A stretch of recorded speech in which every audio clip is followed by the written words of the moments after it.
Hi guys, so Alexander Stubb, ex-Prime Minister for Finland, spoke to LBC about the UK's role in the world, and while he said that Britain still maintains significant military and diplomatic clout, there is no doubt that it has been diminished since Brexit.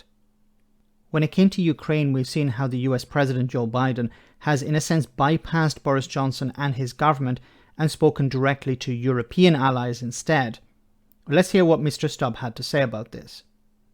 Indeed. And do you think, but as a former Prime Minister of Finland and a foreign minister, one of the kind of diplomatic giants in the EU, do you think that Britain's voice is as strong as it was before outside the EU on this particular issue? Is it perhaps stronger because it can do things on its own, or is it diminished? No, absolutely not. It is certainly diminished. There's no question about that.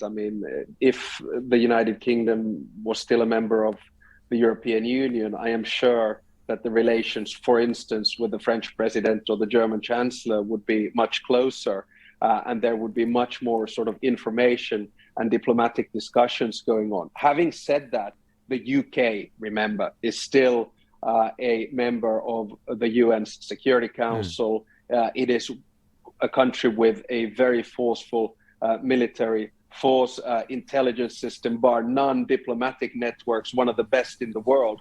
But certainly, I would argue that the role has perhaps been diminished a little bit because the UK is not anymore in the EU. And I agree with him 100% there, because, look, if we look at the history of it, the Cold War period, who was the greatest ally of the United States in Europe? Of course, it was Great Britain.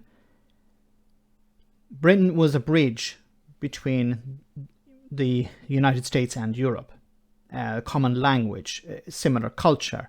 So I think this was a huge benefit to both sides. It was beneficial to the United States, it was beneficial to Britain. And Britain, as I said, acted as a bridge between Europe and the US. Now that bridge has been burnt. It was our man in Europe, in a sense, for the United States, our friend in Europe. And we've seen it with successive prime ministers.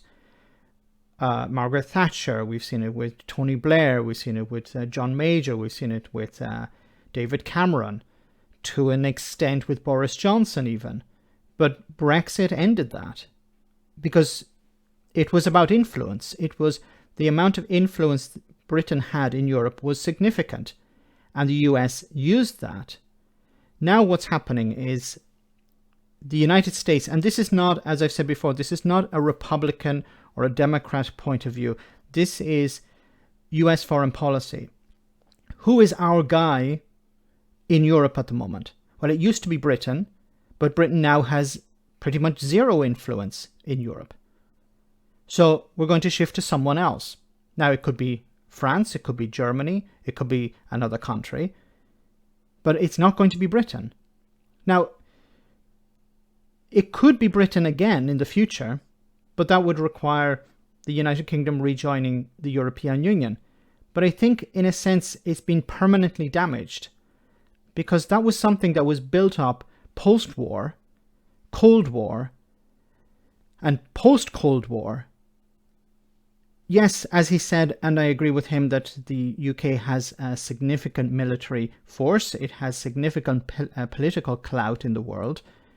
But part of that was built up on the back of the fact that Britain was the bridge between the United States and Europe. And I don't see that coming back. Or if it does eventually come back, it will be in a much reduced or diminished way. Let me know in the comment section, guys, what you think about all of this. As always, your comments are greatly appreciated. Thanks a lot.